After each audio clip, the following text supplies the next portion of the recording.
Hey, good Tuesday morning to you. I hope you're having a good day. We're going to be in 2 Corinthians chapter 11, verses 5 through 11 today. So, verse 5, "For I consider," Paul writing, "myself not at all inferior to those super apostles.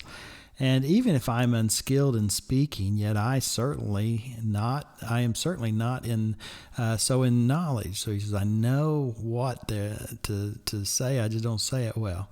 "Indeed," he says, "we have made this plain to you in everything, in every way. Or did I commit a sin by humbling myself so that you could be exalted, because I proclaim the gospel of God to you free of charge? I robbed other churches by receiving their support from them so that I could serve you. When I was with you and was in need, I was not a burden to anyone, for the brothers who came from Macedonia fully supplied my needs. I kept myself from being a burden to you in any way, and will continue to do so.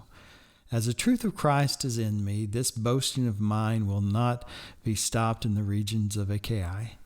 Why? Because I don't love you? God knows I do."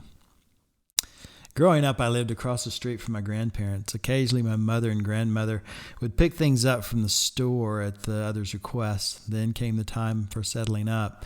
I recall one occasion when Mom handed me some money to take to grandmother.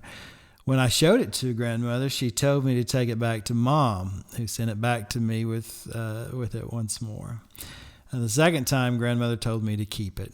I liked taking money to grandmother to settle my mom's debts. My mom was a little frustrated with the situation, but she never doubted her mom's love, which was evident in grandmother's refusal to take the money in the first place. The Corinthians, on the other hand, were led to misinterpret Paul's refusal to take payment for his ministry. But what they viewed as a contractual obligation was actually the action of a loving father to take care of his children in the faith. So the question for today is, what are some ways you can sacrifice out of love for others? It's a good question. Make it a fantastic day.